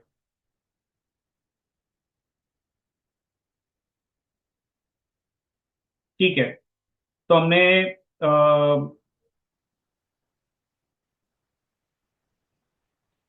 हमने ये बात कर ली है। अभी यहाँ पे ना आप जब ये तो जो दूसरे ग्रंथ पढ़ोगे फ्यूचर में, तो आपको गुण के जो ना काफी पर्यायवाची शब्द आएंगे, तो तब हम कंफ्यूज ना हो, इसलिए मैं इसको एक्चुअली थोड़ा ले रहा हूँ। ये थोड़ा एक एडवांस लेवल का टॉपिक है, but I am just showing this right now.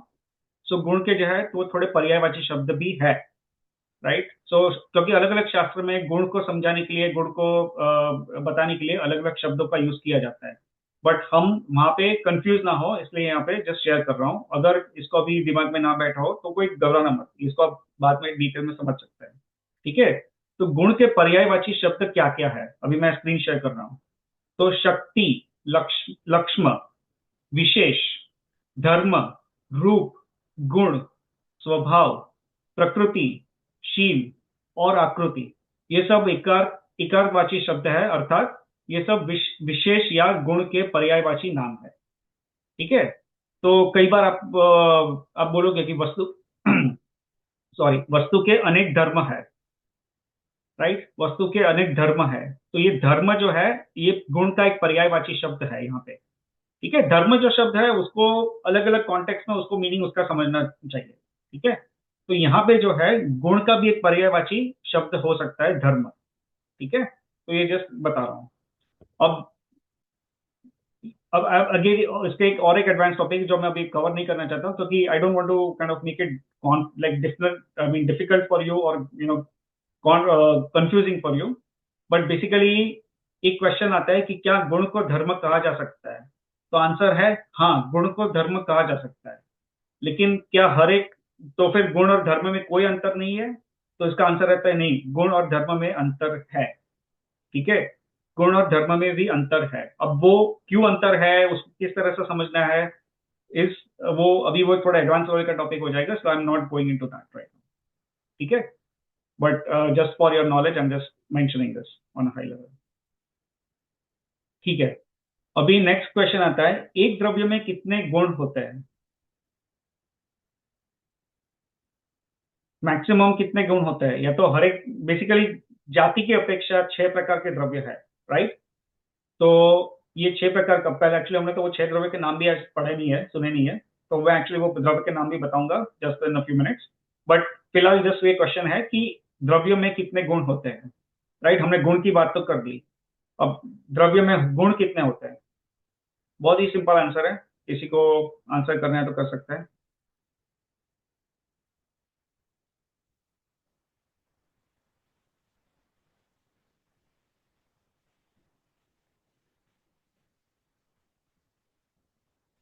तो इसका आंसर है, द्रव्य में अनंत गुण होते हैं। अनंत, संख्यात, असंख्यात और अनंत। तो यहाँ पे हमने बोला अनंत, द्रव्य में अनंत गुण होते हैं। ठीक है, तो यहाँ पे अगेन मैं अपनी स्क्रीन शेयर कर रहा हूँ, just so that you read this. एक द्रव्य में कितने गुण होते हैं? तो प्रत्येक द्रव्य में अनंत गुण होते हैं और वे सब सदा ही एक दूसरे से जुदे रहते हैं। एक गुण दूसरे गुण रूप नहीं होता। राइट, सो एक द्रव्य में अनंत गुण रहते हैं। देर आर इनफाइनाइट, इनफाइनाइट यानी अनंत की बात कर रहा हूं, अनंत गुण रहते हैं एक द्रव्य में, और एक गुण दूसरे गुण रूप नहीं होता। यानी कभी ऐसा नहीं होगा कि एक गुण जो है वो दूसरे गुण में कन्वर्ट हो गया, ऐसा नहीं होता है। वो हमेशा जो गुण है वही गुण रहेगा। ठीक है, so that is the another simple question और सिंपल आंसर, कि द्रव्य में अनेक गुण, सॉरी, अनंत गुण रहते हैं। ठीक है, अभी यहाँ पे और एक एग्जांपल से एक अच्छा पॉइंट समझा रहा है, तो मैं एक बता रहा हूँ कि द्रव्य में गुण किस प्रकार है, उदाहरण देकर समझाइए। तो अभी द्रव्य में जो गुण है उसको एक उदाहरण देकर अगर समझना है तो कैसे समझ सकते हैं? तो इसका उत्तर यहाँ पे ये दिया है कि द्रव्य में गुण चीनी में मिठास की भांति रहता है। चीनी में कौन सा गुण है? मिठास। मिठास जो है वो चीनी का गुण है। राइट, तो द्रव्य में जो गुण होते हैं वो चीनी में मिठास की भांति रहता है। मिठास चीनी के संपूर्ण भाग में रहता है। सो पहली बात हमने जो बताया कि जो गुण है वो द्रव्य के संपूर्ण भाग में रहता है। कभी ऐसा नहीं होगा कि एक भाग में मिलेगा और दूसरे भाग में नहीं मिलेगा गुण। तो वैसे ही जैसे चीनी में मिठास चीनी के हर भाग में रहती है, वैसे ही जो गुण होता है वो द्रव्य के संपूर्ण भाग में रहता है। फिर दूसरी चीज, मिठास चीनी की सभी अवस्थाओं में रहती है। राइट, चीनी की सभी अवस्था है उसमें गुण रहेगी। जैसे चीनी है, शक्कर है, उसको हम सॉलिड अवस्था में लेके आए तो भी उसमें ये गुण रहेंगे। फिर हमने चीनी को पीस दिया, कूट दिया और एकदम छोटे छोटे बारीक उसकी जो पाउडर फॉर्म में कर दिया, तो भी द्रव चीनी में मिठास रहेंगे। तो उसकी हर एक अवस्था में रहेंगे। फिर चीनी को मानो उसकी हमने पानी में डाल के उसकी चाशनी कर दी, तो भी चीनी जो है उसमें भी मीठी रहने वाली है। और हमने एज्यूम कीजिए कि कोई ये अपने प्रोसेस से पानी को वापस उबाल दिया और उसमें से पानी चला गया भाप बनकर, तो वापस वो चीनी रह जाएगी, तो उसमें भी चीनी की वो मिठास रहेगी। तो हर एक अवस्था में जो है वो मिठास रहेगी। राइट, कभी उसकी मिठास है वो चीनी से पृथक नहीं हो जाएगी। तो ये दूसरा पॉइंट। और मिठास को चीनी से किसी प्रकार भी पृथक नहीं किया जा सकता है। सो कभी ऐसा नहीं हो सकता है कि चीनी में से हमने मिठास निकाल दी, ऐसा नहीं हो सकता है। राइट, सो वैसे ही द्रव्य में जो गुण है वो हमेशा द्रव्य में रहेंगे। वो कभी ऐसा नहीं होगा कि वो द्रव्य में से गुण को हम निकाल दिया या एक गुण कम कर दिया, एक गुण ऐड कर दिया, ऐसा कभी नहीं होगा। द्रव्य में जितने गुण है वैसे उतने ही गुण रहेंगे और वो हमेशा रहेंगे। ठीक है,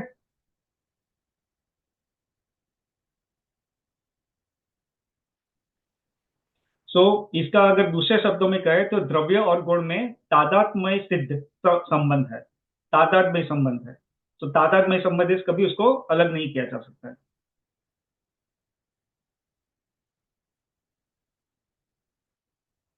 ठीक है, चलो अभी हमने पर्याय का जो टॉपिक है वो आएगा। तो पर्याय का जो टॉपिक हमने ऑलरेडी समझ लिया है। राइट, तो हमने गोल्ड का एग्जांपल लिया, सोने का एग्जांपल लिया और उसकी जो अवस्था है वो चेंज होती रहती है। सो वो बेसिकली अपना पर्याय का टॉपिक है। सो पर्याय इज प्रीटी सिंपल। ठीक है, अब ये क्वेश्चन आता है ये क्वेश्चन आता है कि कितनी देर तक कोई द्रव्य अपनी पर्याय के बदले बगैर रह सकता है? कितनी देर तक? What is the question is, I am repeating in English, what is the maximum duration for which a द्रव्य can remain constant without changing its पर्याय? ठीक है, क्वेश्चन ये है। आई वांट सम आंसर्स, भले राइट हो रॉन्ग हो कोई बात नहीं, but at least I want an answer. ठीक है, तो इसको भी ट्राई करना कर सकता है। तो क्वेश्चन ये है कि कितनी देर तक द्रव्य अपनी पर्याय को बदले बगैर रह सकता है? Always. I mean Yeah, forever. हाँ, सो आपका आंसर यह है कि द्रव्य की पर्याय सी always. I am trying to understand the answer first.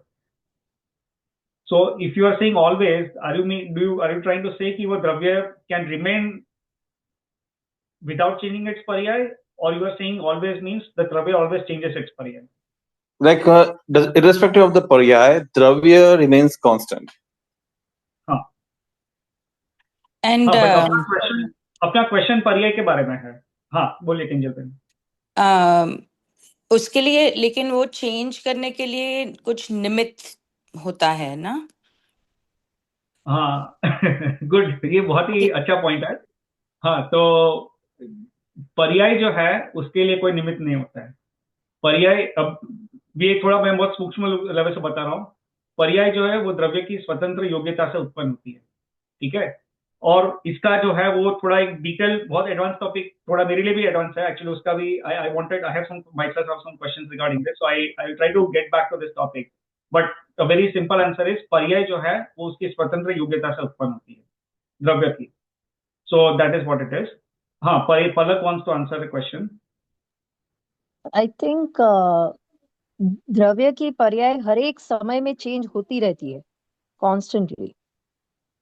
हाँ, सो क्वेश्चन अपना ये था कि कोई द्रव्य अपनी पर्याय को बदले बगैर कितने समय तक कांस्टेंट रह सकता है. कांस्टेंट यानी पर्याय को बदले बगैर. हमारा क्वेश्चन ये था कि पर्याय को बदले बगैर द्रव्य कितनी देर तक कांस्टेंट रह सकता है, मैक्सिमम ड्यूरेशन ड्यूरिंग विच अ पर्याय डजंट चेंज. तो उसका आंसर है it doesn't happen like that. द्रव्य की पर्याय जो है वो हर एक समय में बदलती है. हर एक समय, कोई दो कंसेक्यूटिव समय नहीं रहेंगे जहां पे पर्याय जो है वो द्रव्य की सेम रहेगी. हर एक समय में पर्याय बदलती है. अगर द्रव्य का पर्याय बदलना अगर बंद हो जाए तो वो द्रव्य नहीं कहलाएगा, क्योंकि द्रव्य की जो मेन डेफिनेशन है वही है कि उसकी पर्याय बदलती रहती है. द्रव्य परिणामशील है. ये हमने एक शब्द बोला नहीं, बट उसका बेसिकली ये पॉइंट है कि द्रव्य जो है परिणामशील है. परिणामशील यानी उसकी पर्याय हमेशा बदलती है. अगर कभी ऐसा टाइम कोई बोलेगा कि इसकी भी पर्याय बदलना बंद हो गई तो वो द्रव्य ही नहीं होगा, उसको द्रव्य ही नहीं कह पाएंगे. सो हर एक द्रव्य की पर्याय कंटिन्यूसली चेंज होती है. कंटिन्यूसली यानी हर एक समय. हमने समय की व्याख्या पहले की थी, right? The minimum, the least unit of time as per Jainism is samay. एक आंख के पलकारे में असंख्य समय पसार हो जाता है, राइट? तो ये जो है समय is a very very very very very small unit of time. तो हमने क्या यहाँ बताया कि द्रव्य की पर्याय हमेशा बदलती रहती है. हमेशा यानी एवरी समय बदलती है. कोई दो कंसेक्यूटिव समय नहीं रहेंगे जहां पे द्रव्य की पर्याय नहीं बदलती है, राइट? अब आप बोलोगे कि भैया अगर आप बोल रहे हो तो मुझे ये टेबल कल ऐसा दिख रहा था, आज भी ऐसा दिख रहा है, 24 घंटे बीत गए लेकिन टेबल तो ऐसा ही दिख रहा है, उसमें कोई चेंज नहीं हुआ है. तो बेसिकली ये है कि वो हमारे ज्ञान में पकड़ में नहीं आता है. बट उसका मतलब ये नहीं कि उसकी पर्याय नहीं बदली. माइक्रोस्कोपिक लेवल पे उसमें कोई परमाणु पृथक हो गया होगा, कोई परमाणु उस पर कोई धूल जम गई होगी, कुछ और उसमें ऐड हो गया होगा. तो ये बेसिकली उसमें क्या है, जो माइन्यूट लेवल पे उसमें चेंजेस होते हैं वो हमारे ज्ञान में पकड़ में नहीं आता है, वो अलग बात है. बट उसका मतलब ये नहीं कि उसमें कोई चेंजेस नहीं हुए, क्योंकि ये टेबल जो है वो बेसिकली पुद्गल है, राइट? अभी will get to all that stuff. तो just to understand this concept, द्रव्य की पर्याय जो है वो हमेशा चेंज होती है. हमेशा यानी एवरी समय चेंज होती है, नॉट एवरी सेकेंड, एवरी समय चेंज होती है. ठीक है, कोई द्रव्य अपनी पर्याय के वो बदले बगैर नहीं रह सकता है. That is how it is. एक एग्जांपल दो इसके लिए कल्पेश भाई. जैसे मैं आज 25 साल का हो गया, आज बर्थडे है मेरा मान लो, तो मैं आज 25 का हुआ, कल कितना था? मैं कल 24 का था. 24 से 25 में एक साल बीता. एक साल में 365 दिन बीते, उसमें 24 घंटे से मल्टीप्लाई करो, उतने घंटे बीते, उतने सेकंड बीते. Every second I was growing a bit, and just like parameter is set as like 1 year. That's why I am saying कि आज बदला, पर वो आज नहीं बदला है. It has been continuously changing. We just like measured in denomination of time. Otherwise, it is continuous. The change is continuous. जैसे लोहे में जंग लग गया, कब लगा? 10 साल में लगा. 10 साल हो गए, इमीडिएटली लग गया? Continuously oxidation was the process. It was continuous process, just like that. What you're saying on the about table, I guess. Yes, yes. So for living beings, yes, that is true. But then for non-living, like like for gold, like how is that possible for gold? Like if it's in a form, right? Say if it's in a form of a ring, for years it will stay in that form. तो उसकी पर्याय कैसे बदलती है हर समय? जैसे form change नहीं हुआ उसका, बट थिंक अबाउट दिस, एक नई अंगूठी ली है आपने, it is more shining, it is more lustrous, it is more valuable, at the same time you sell it after 10 years, क्या बोलते हैं, जलन लगता है उसमें, जो हिंदी में बोलते हैं कि भाई कसारो बोलते हैं गुजराती में, कि भाई something has been lost over the period of time. When did have that happen? Immediately? No, it has been constantly gradually diminishing value by a bit, which we cannot see from our own eyes, I guess. Correct. No, that is true. But we are saying about each pulse, right? तो अगर मैंने अभी लिया, then according to that, तो 1 घंटे में भी उसका कुछ तो change हुआ. So how is that possible? Exactly, that's possible, but we cannot measure it. There are two different things. Can you measure that change? Is one thing, and is there a change? There's other thing. Okay. So Jinal, it's a very good question. और संभव भाई ने जो बताया वो it's a correct answer. So basically ये है कि पर्याय जो है ये बदलती रहती है, लेकिन ये जो है वो हमारे ज्ञान का विषय शायद ना हो, क्योंकि हम लोग जो है वो बेसिकली हमारा ज्ञान बहुत अल्प है और हमारा सिर्फ मति ज्ञान और शुद्ध ज्ञान है अभी हमारे पास. लेकिन जो केवल ज्ञानी जो है उन्होंने अपने ज्ञान में जब देखा तो उन्होंने देखा कि द्रव्य की पर्याय हमेशा बदलती है. तो जो गोल्ड रिंग है उसमें भी अगर हम जैसे गोल्ड को तो शायद हम पैसे भी फिजिकल भी देख सकते हैं, राइट? तो जैसे संभव भाई ने बताया कि शायद उसको तो चलो हमारी दृष्टिगोचर हो जाएगा कि उसको हम माइक्रोस्कोप से देखेंगे तो शायद देखेंगे कि हाँ पहले 1 सेकंड पहले इसमें कुछ डिफरेंस था, 1 सेकंड के बाद कुछ डिफरेंस है, भले उसको हमको छुआ नहीं होगा, उसको वहीं पे टेबल पे रखा है, फिर भी हम उसमें चेंजेस है वो माइक्रोस्कोप लेवल पे शायद हम पकड़ पाए माइक्रोस्कोप से देखें तो. लेकिन ऐसी काफी चीजें जो है उसमें वो हर एक द्रव्य में उसकी पर्याय बदलती है और हर एक समय में बदलती है, परंतु वो हमारे ज्ञान में शायद पकड़ में आए शायद ना आए, क्योंकि हमारा ज्ञान जो है वो बहुत लिमिटेड है. तो हमारे ज्ञान से हम पकड़ ना पाए उसको, वो अलग बात है. बट जो हकीकत है, जो तथ्य है वो तो यही है कि वो उसकी पर्याय बदलती है, क्योंकि ये केवल ज्ञानी के ज्ञान में काफी चीजें जो है आती है. सो ये अभी तो हमने आगे की बात नहीं की, लेकिन जस्ट आई एम जंपिंग है, ठीक है. 6 द्रव्य है, उसमें से धर्म द्रव्य, अधर्म द्रव्य, उसकी पर्याय कैसे बदलती है. फिर सिद्ध भगवान जो अभी मोक्ष में जा चुके हैं, वहां पे वो है, उनका आत्मा वहां पे, उनकी भी पर्याय बदलती है. तो ये सब जो चीज है वो यहाँ पे अगर बहुत स्थूल कहूँ तो जो जीव और पुद्गल, जीव यानी संसारी जीव और पुद्गल जो है उसकी पर्याय बदलती है, वो हमारी दृष्टिगोचर होता है. लेकिन जो बाकी के जो द्रव्य है, जो बाकी के जो 4 द्रव्य है और जो सिद्ध भगवान है, उनकी भी पर्याय बदलती है, लेकिन वो हमारे ज्ञान में वो पकड़ में नहीं आता है, हम उसको शायद इजीली ना समझ पाए, लेकिन वो केवल ज्ञान में वो ये सब समझ में आता है. केवल ज्ञान में केवल ज्ञानी को ये दिखता है. तो ये केवल ज्ञानी का एक वो विषय है, वो ऐसा एक कह के भी उसको छोड़ सकता है. यानी उसमें कोई कहने का पॉइंट ये है कि इसमें कोई ये नहीं बात नहीं है कि ये बात सच्ची है या नहीं, ऐसा नहीं है. बात तो सच्ची है, हमारे पकड़ में आए ना आए वो अलग बात है, बट वो बात जो है वो केवल ज्ञानी के ज्ञान में आई है. तो बेसिकली इसमें कोई ये नहीं है, क्योंकि द्रव्य का जो है वो मेन डेफिनेशन ही है कि उसकी जो पर्याय है वो बदलती रहती है. द्रव्य, हर एक द्रव्य परिणमनशील है, परिणमनशील यानी उसकी पर्याय बदलती रहती है. ऐसा है. Makes sense. Okay. Thank you. So quick question, follow up on that, कि is it because के जो external factors हैं जैसे पानी है या एयर है, इसकी वजह से चेंज हो रही है कि even without that it is changing, वो चेंज हो रही है? Maybe it's too deep, I don't want to move away from that. हाँ. तो किंजल ने एक क्वेश्चन पूछा था. तो मैं आई am not an expert, I will be very honest, I am not an expert on this topic, but इसका एक मैं सिंपल आंसर बताता हूँ. हम लोग 3 साल पहले सोनगढ़ गए थे, तो और फिर 1.5 साल पहले भी, सॉरी 1.5 साल नहीं, 6 महीने पहले भी गए थे. तो वहां पर मुझे एक सज्जन मिले थे, उन्होंने काफी ये सब चीजें डिटेल में समझाई थी. तो उन्होंने ये मुझे बताया था, क्योंकि मैंने अभी ये जो है ना, ये शायद जो प्रवचन सार जो है ग्रंथ, शायद इसमें इसका आंसर मिलेगा आपको. मैंने अभी उसको पढ़ा नहीं है, तो I don't have it exactly that, but ये जो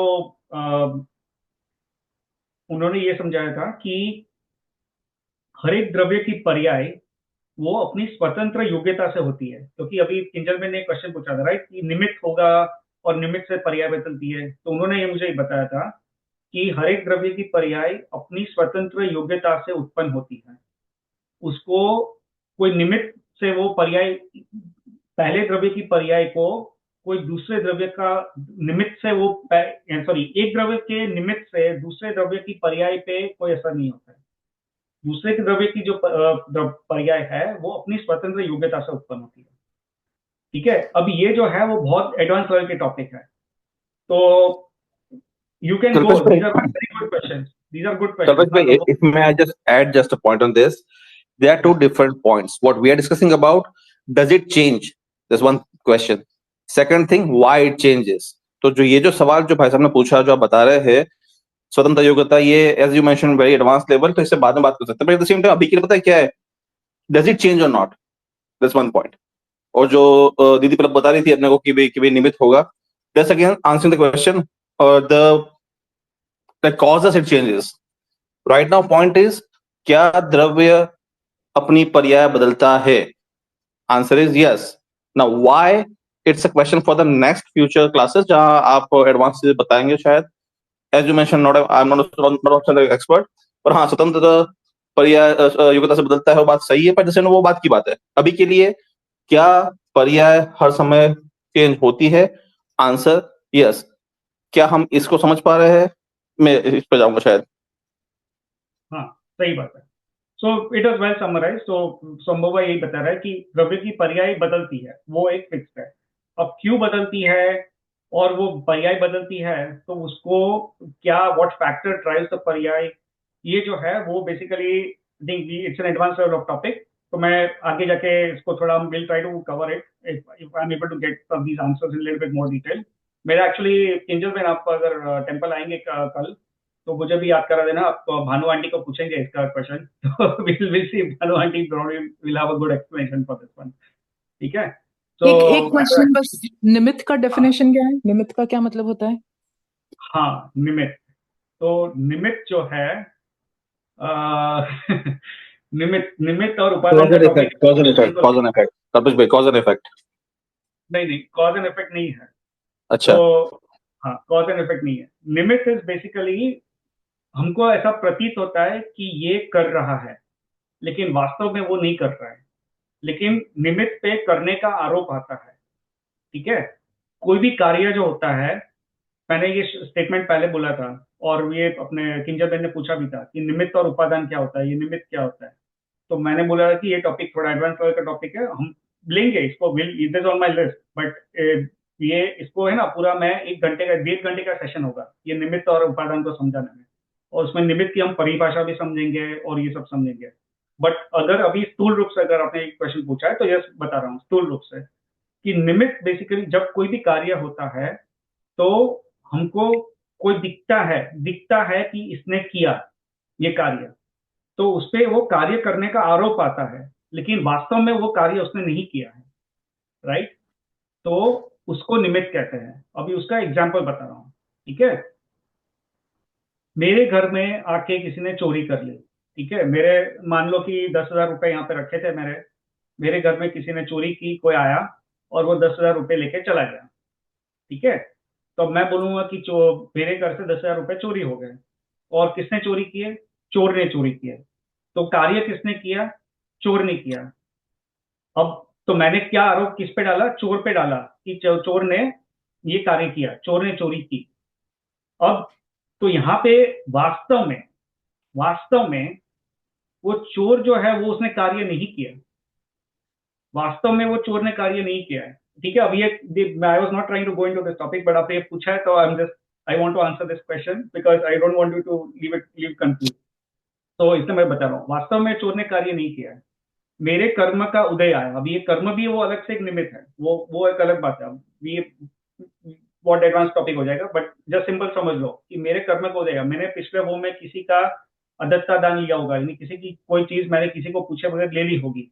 राइट, तो अब मेरा वो कर्म का उदय आया और वो मेरे 10,000 रुपए आज चोरी होने थे, मेरे जेब से वो 10,000 रुपए कम होने थे, तो इसलिए वो चोर आया और उसने चोरी करके वो लेके चला गया। तो उसमें निमित्त कौन बना? चोर बना। लेकिन उपादान तो मैं था कि मेरे वो 10,000 चले गए। ठीक है, सो हम लोग ये बोलते हैं कि ये चोर ने चोरी की, लेकिन वो निमित्त बना।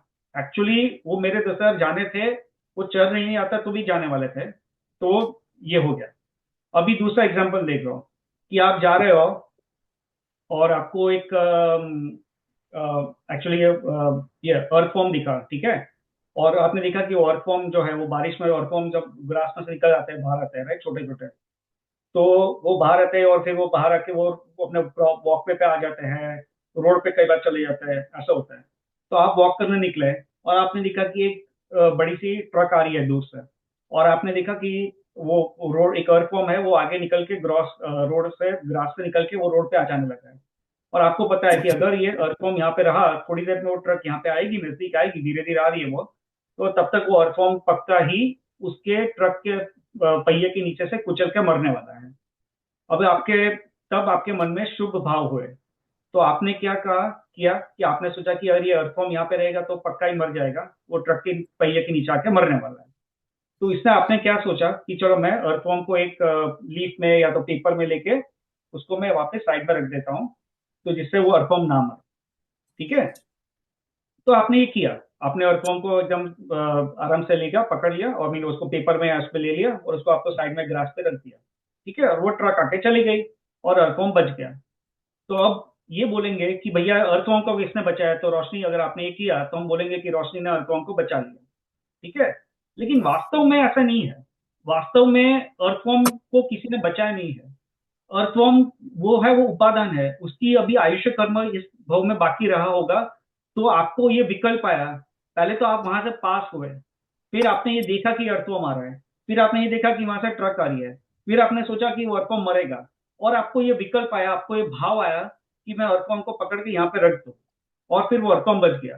तो इसमें निमित्त कौन बना? आप पे ये आरोप लगा कि आपने वो अर्थवॉर्म को बचाया, यानी दिखने में ऐसा लगता है कि ये कार्य आपने किया कि अर्थवॉर्म को बचाया, लेकिन वास्तव में अर्थवॉर्म का आयुष्य कर्म था कि उसको भी उस इसी भव में और जीना था, तो आप निमित्त बने और आपने वो अर्थवॉर्म को वहां से उठा के रख दिया। अगर अर्थवॉर्म का आयुष्य वहां पर पूरा होने वाला होता तो शायद उस समय आप वहां से पास ही नहीं होते, शायद पास भी हो रहे होते तो आपको नजर नहीं आता कि वहां पर अर्थवॉर्म पड़ा है, और आपको ये शायद नजर भी आता तो ये भाव नहीं आता कि मैं अर्थवॉर्म को यहाँ पे बचाऊं। ठीक है, तो निमित्त आप बने अर्थवॉर्म को बचाने के लिए, यानी आप आरोप ये आएगा या कहने में आएगा कि रोशनी ने अर्थवॉर्म को बचा लिया, लेकिन उपादान जो है वो अर्थवॉर्म है, तो कार्य जो है वो अर्थवॉर्म की वजह से हुआ, आपकी वजह से नहीं हुआ। ये कॉन्सेप्ट अभी, ये निमित्त और उपादान का कॉन्सेप्ट हम जब डिटेल में लेंगे तो उसका एक एक्चुअल एग्जाम्पल मैं थोड़ा बताऊंगा, ये इसके जैसे ही है but it's a different example.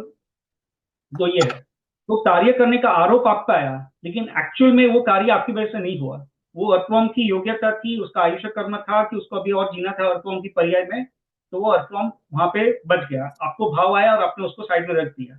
लेकिन अगर वो अर्थवॉर्म का आयुष्य होता और उसको नहीं मरना होता तो शायद आप नहीं भी आते ना, तो पहिए से वो 1 मिलीमीटर दूर निकल जाता, पहिया उसके 1 किलोमीटर दूर निकल जाता, लेकिन फिर भी वो अर्थवॉर्म नहीं मरता। ऐसा भी हो सकता था, या तो वो ट्रक आके वहां पे रुक जाती और उसके आगे नहीं जाती, फॉरवर्ड हो रीजन।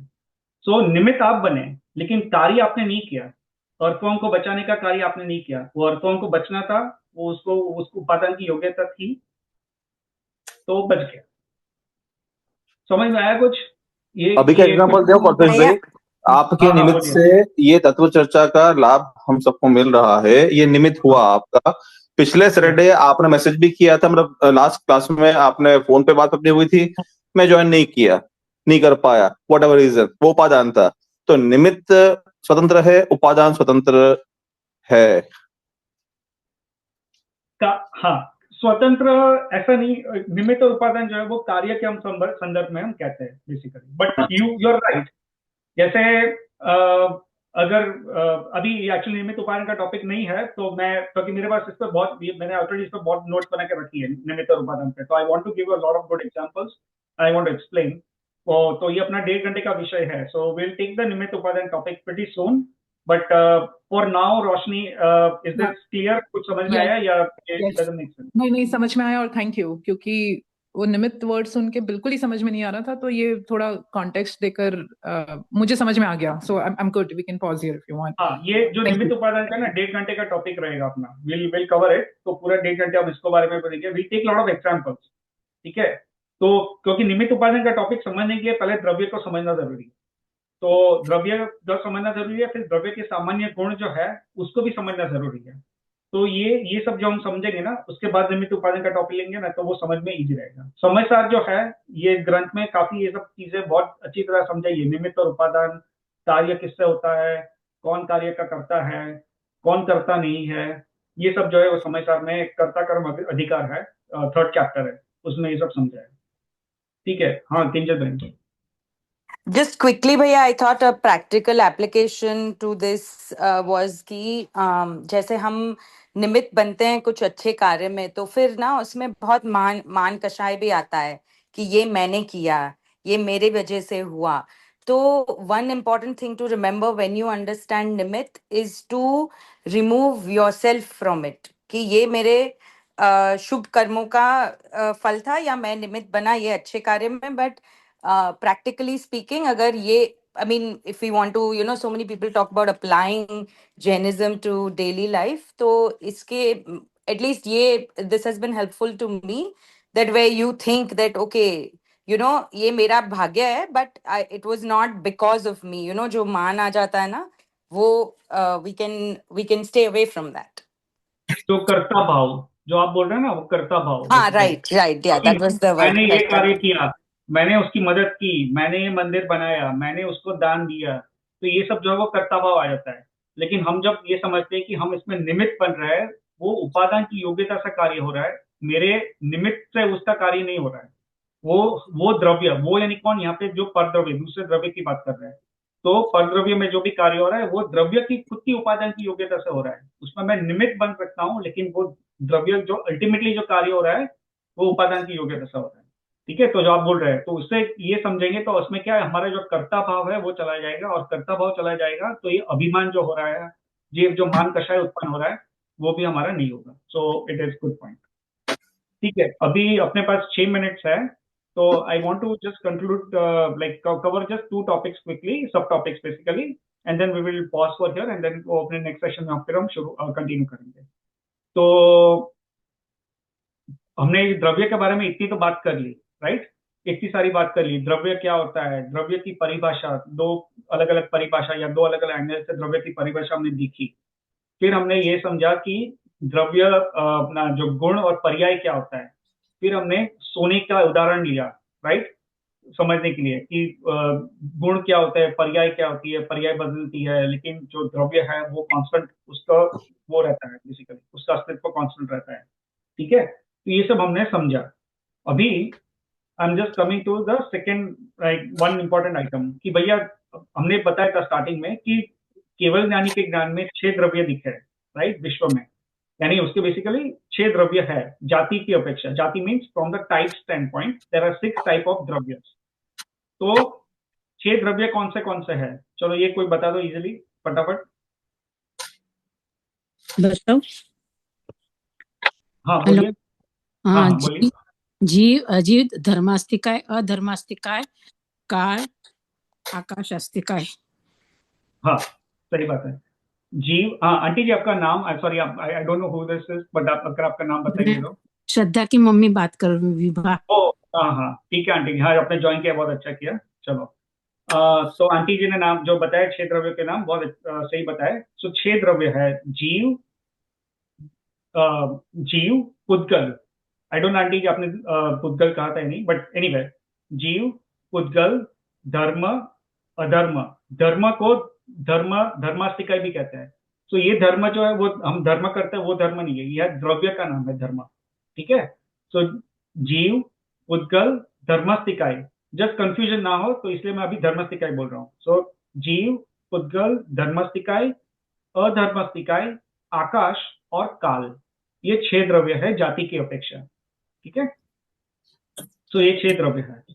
और अभी ये द्रव्य का जो क्या क्या स्वरूप है, ये सब जो है हम आगे देखेंगे, but I just wanted to list कि ये 6 प्रकार के द्रव्य है. तो हमको जो है अल्टीमेटली कोई भी चीज है वो छह में से कोई एक द्रव्य में होनी चाहिए, राइट? तो हम क्या है, हम कौन सा द्रव्य है? जीव। हम जीव द्रव्य है, ठीक है। फिर ये पेन क्या है? उद्गल। पुद्गल, राइट? तो पुद्गल है। ये शरीर जो है वो क्या है? उद्गल। पुद्गल। शरीर भी पुद्गल से बना हुआ है, राइट? तो अभी हर एक द्रव्य का स्वरूप जो है हम वो पूरा आगे थोड़ा समझेंगे डिटेल में। सो वो आज का अभी ये बड़ा विषय नहीं है, अपने पास टाइम भी नहीं है। और दूसरी एक चीज मैं बताना चाहता था कि हमने ये विश्व की परिभाषा की थी कि 6 द्रव्य के समूह को विश्व कहते हैं, ठीक है। तो अभी ये एक्चुअली आज का विषय नहीं है, but I just covering it so that way we understand this, क्योंकि हमने शुरू किया था यहाँ से, राइट? तो हमने विश्व की परिभाषा क्या की थी? 6 द्रव्य के समूह को विश्व कहते हैं। तो अभी आपको मेरी स्क्रीन दिख रही होगी, are you able to see my screen? Yes, yes. हाँ, ठीक है। तो ये जो है, ये नक्शा आप जो देख रहे होगे, तो ये 3 डायमेंशनल फिगर है। ये जो है वो जैनिज्म के हिसाब से जैन लोग का ये मैप है, मैप या डायग्राम है, या इसका मॉडल है बेसिकली। तो this is a 3 dimensional model, ठीक है। यहाँ पे जो बीच में ये ऊपर का जो कलर है, जो पिंकिश कलर है, वो है ऊर्ध्वलोक है। ऊर्ध्वलोक यानी जो ऊर्ध्व यानी ऊपर का भाग, यानी ऊर्ध्वलोक है। फिर यहाँ पे पिंक और ब्लू कलर का जो ये जो ज्वाइन हो रहा है, उसको आप मध्यलोक समझ सकते हैं, ठीक है। तो ये बीच का जो भाग है वो मध्यलोक है, और ये नीचे जो ब्लू भाग है वो अधोलोक है, यानी मध्यलोक से नीचे का भाग है उसको अधोलोक कहते हैं, ठीक है। हमारी बात चल रही थी कि विश्व की परिभाषा क्या है। तो हमने बताया था कि 6 द्रव्य के समूह को विश्व कहते हैं, ठीक है। तो उसका मतलब ये क्या हुआ कि ये जो मैप जो दिख रहा है, जो यहाँ पे जो बेसिकली ऊपर का जो ऊर्ध्वलोक, मध्यलोक और अधोलोक, राइट? ये लोक के अंदर का जो भाग है उसे हम विश्व कहते हैं। क्यों? क्योंकि 6 द्रव्य ये जो डायग्राम है उसके अंदर पाए जाते हैं। 6 पूरे सब के सब 6 द्रव्य इसके अंदर पाया जाता है। तो ये 6 द्रव्य का समूह इसी के अंदर रहता है। और ये जो येलो पार्ट है, ठीक है, येलो पार्ट है, वो जो है उसको हम अलोक कहते हैं, अलोक। तो ये जो है उसको लोक कहते हैं। जो अंदर का भाग है, बेसिकली ये डायग्राम के अंदर का जो भाग है उसके अंदर 6 के 6 द्रव्य है, तो इसलिए हम उसको लोक कहते हैं, लोक या लोकाकाश, ठीक है। और जो बाहर का भाग है, जो यहाँ पे डायग्राम में येलो कलर में दिया है, वो लोकाकाश के बाहर का भाग है, उसको हम अलोकाकाश कहते हैं, शॉर्ट में उसको अलोक कहते हैं, ठीक है। तो 6 द्रव्य कहाँ पाए जाते हैं? ये लोक के अंदर पाए जाते हैं। तो अब सवाल ये आता है कि लोक के बाहर क्या आता है, ठीक है। तो ये अभी अपने अपना टॉपिक नेक्स्ट अपना सेशन का विषय है, नेक्स्ट सेशन या उसके बाद वाले सेशन का विषय है। बट जस्ट बता रहा हूँ कि बेसिकली जो है ये पूरा जो है यहाँ पे आकाश द्रव्य फैला हुआ है, ठीक है, आकाश द्रव्य। और आकाश आकाश द्रव्य एक ही है, लेकिन आकाश द्रव्य के 2 भाग हम कर सकते हैं। आकाश द्रव्य का वो द पार्ट ऑफ द आकाश द्रव्य जहां पे बाकी के 5 द्रव्य पाए जाते हैं उसको हम लोकाकाश कहते हैं। और द पार्ट ऑफ द आकाश द्रव्य जहां पे बाकी के 5 द्रव्य नहीं पाए जाते हैं उसे हम अलोकाकाश कहते हैं, ठीक है। तो ये जो है basically this is how it is. तो इसके अंदर जो है वो आकाश का जो द्रव्य है उसको हम लोकाकाश कहते हैं, और इसके बाहर यानी लोक के बाहर, यानी ये जो डायग्राम है उसके बाहर, यानी जो येलो वाला जो रीजन है वो सब अलोकाकाश आता है, क्योंकि वहां पे जो बाकी के 5 द्रव्य नहीं पाए जाते हैं, ठीक है। तो ये एक जस्ट एक हाई लेवल पे ये टॉपिक मैंने इंट्रोड्यूस किया है। अभी हम जब इसको ये टॉपिक पे आगे बढ़ेंगे तो फिर इसको हम आगे और समझेंगे, ठीक है। तो आज के लिए इतना ही है, अपना टाइम भी हो चुका है। आई थिंक नेक्स्ट सेशन में हम लोग क्या करेंगे, which is another interesting topic आ रहा है अपना, कि जो द्रव्य के जो सामान्य गुण होते हैं और द्रव्य के विशेष गुण होते हैं। तो द्रव्य के सामान्य गुण कौन से हैं और विशेष गुण कौन से हैं, ये सब फिर हम नेक्स्ट सेशन में समझेंगे। और मैं I try to plan it out, क्योंकि द्रव्य संग्रह में भी ना इसके बारे में काफी सारी गाथाएं आती है। तो we may actually cover the गाथा ऑल्सो साइमल्टेनियसली, और वी may नॉट। आई टेक अ कॉल, मैं थोड़ा उसको रिव्यू करके फिर आई डिसाइड कि इसको क्या फॉर्मेट कौन सा अच्छा रहेगा। So otherwise what we can do is कि द्रव्य संघ की थोड़ी गाथा, जब ये टॉपिक कवर करेंगे तो उसके साथ उसकी गाथा भी कवर हो जाएगी, ठीक है। So just we are, I think अपना टाइम तो हो चुका है, but any questions, any comments before we wrap up? Kalpesh भाई एक सजेशन था खाली, अगर हो पाए मान लो तो any time before like may be middle of the week और अर्ली वीक और एंड ऑफ द वीक, अगले सेशन से पहले पहले जो टॉपिक आप कवर करने वाले हैं just a brief list of that मिल जाएगी ना, तो क्या जिसको भी शायद पढ़ना हो उस बारे में जिज्ञासा हो तो क्या थोड़ा सा I just thought if that helps. हाँ हाँ डेफिनेटली। सो ये एक्चुअली किंजल बेन ने भी ये बात कही थी पहले, तो बेसिकली अपने जो व्हाट्सएप ग्रुप में मैं पब्लिश कर देता हूँ। सो ओके इसके ठीक बारे है, में वेडनेसडे मैंने किया था, नहीं वेडनेसडे या थर्सडे किया था, I don't remember, but I think शायद मैंने वेडनेसडे ही किया था। नहीं तो फिर मैं मिस कर गया, सॉरी फॉर दैट। ठीक है, या नो नो नो प्रॉब्लम। सो और आई थिंक पिछले बार भी मैंने किया था ऑलरेडी, कि मैंने वो पब्लिश कर दिया था। So I try to publish it, but I try to publish it a little bit in advance itself, so पता चलेगा।